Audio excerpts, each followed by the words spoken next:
Hi, this is part two of the commentary on Rockstar's Rainbow. So I left off talking about my use of some of Tolstoy's techniques. Let me give you an example. Some of the characters in my work, they appear, and it seems like they might have a developing role in the plot, and suddenly they're gone. And so this is an example of creation by potential, as well as radical significance and insignificance. And you'll notice this if you read the work closely, that I try and make use of these techniques throughout. Obviously, stream of consciousness, this is pretty apparent as you read the book, as well as some of the other techniques. So I thought it important just to let you know why I'm doing some of these ideas and how there is a certain precedent for using them. It's not just that I made this up. So having all these ideas, as I've started to discuss, where do you start? It's hard when facing the blank page. It can be a little bit daunting. And so I guess the first thing I had to figure out was what kind of narrator I wanted. I wanted an omniscient narrator, but when you think about it, to have an omniscient narrator, really, that's impossible, right? How can you convey somebody who knows everything from the past, the present, the future, from everywhere, from every universe? It's just really impossible to get across. So why not have that be part of the satire? And then I wanted to also take this tradition of the found manuscript, just like Don Quixote, Either or, The Scarlet Letter were found manuscripts. I wanted my work to be the same. I find the manuscript on a plane to Vegas. I'm the editor, not the author. And so if I'm not the author, then who is, right? Who is this omniscient narrator of sorts that I can satirize? Well, I decided it would be a tabloid reporter. Who better to tell the story of a celebrity, right? Who's unfortunately killed before publishing his work, and so hence I have to piece it together. Next, I had to decide on a title. Obviously, the title is a very important part of a work. It's the first thing somebody sees or hears. And so I wanted something elusive, something ancient, something modern, something catchy. And so over time, I decided on Rockstar's Rainbow. My first choice was Rockstar's Holiday, but then, as I was trying to get a website, I found that was taken, thank goodness. So I rethought it and came up with my Rockstar's Rainbow title. And then the other idea was to leave my name off the book entirely, just like Kierkegaard did off early editions of Either or, but in today's publishing world, that's just too hard to do. And so the rainbow symbol, a very ancient symbol dating back to Gilgamesh, and of course the Bible, a symbol of God's promise. The classic legend of the pot of gold at the end of the rainbow from Irish culture. This idea of the impossibility of fulfilling certain desires for wealth and happiness, just like the celebrities that I explore. The rainbow is also linked to Buddhism and Hinduism and just inclusiveness in general.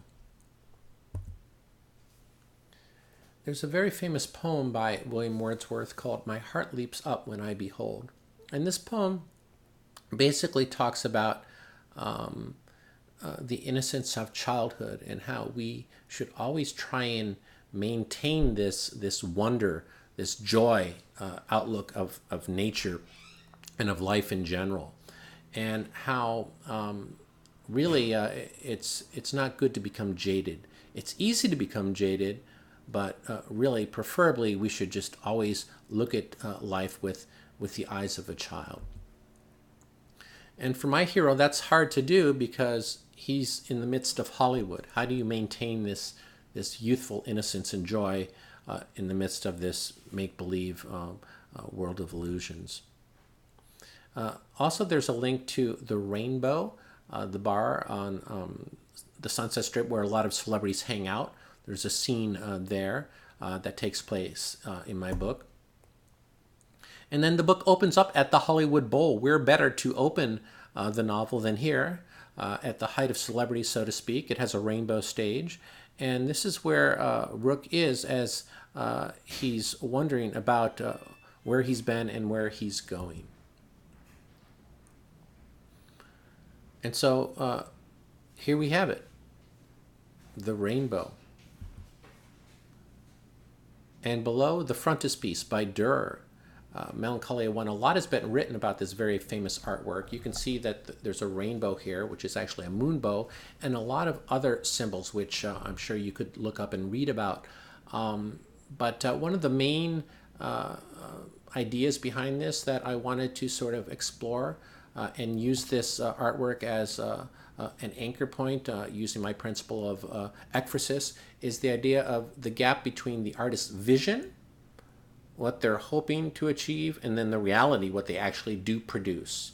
And sometimes not connecting those two produces this state of melancholia. And so this is this thread that runs throughout my book as Rook is trying to achieve artistic perfection.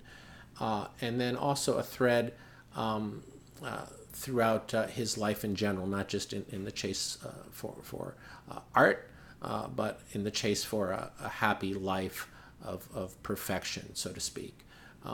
There's a lot of other symbols in this artwork which I connect to using ekphrasis, and that'll make more sense as you read through the novel. And so let's just do a brief plot overview.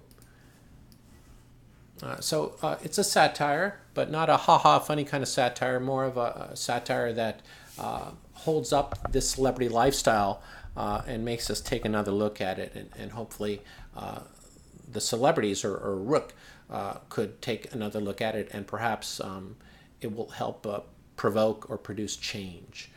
Who better to tell this story, as I already mentioned, than this tabloid reporter? But since he's a reporter, how do you know what's true, what's not, right? This is the nature of a tabloid. It's not meant to be a realistic novel. You really should read it as if you were reading a tabloid, not knowing what is true, what is not, what is to be believed, and what is to be discarded. As I already mentioned, I find it on a plane, put the fragments together, and it also satirizes the storytelling process, as I mentioned.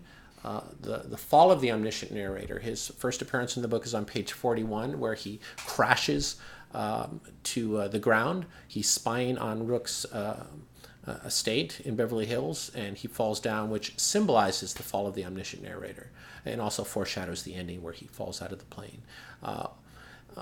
So it's his birthday at the start of the book, and as he's lying there in his mansion, he dreams of Hula, Kentucky, this old high school sweetheart, his Dulcinea, and wonders why can't he achieve that same happiness that he had so many years ago. Now he has everything you could want, but he doesn't have that same happiness he did before he was famous. So as he's thinking about her, he wonders how to get in touch with her, and eventually he does through an email. She's in Amsterdam, and she's in trouble.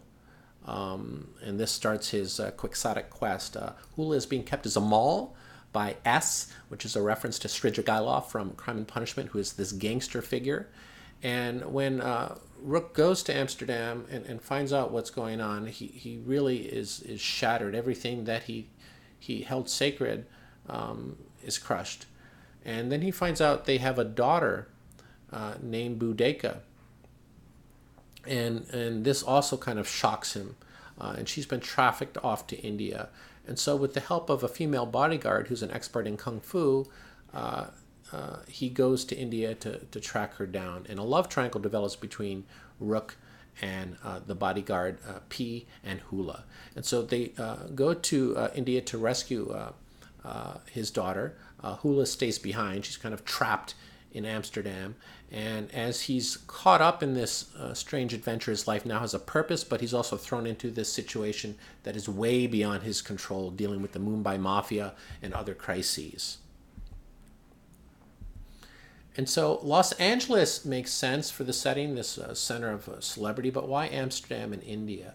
So Camus talks about Amsterdam when he writes his novel, The Fall, and he talks about how it resembles the circles of hell, these concentric circles. And I thought, hey, why not have my character go there? He has to rescue Hula, just like Orpheus has to rescue Eurydice, but instead of a literal hell, why not have it be this metaphorical hell of Amsterdam? I'll talk more about this next.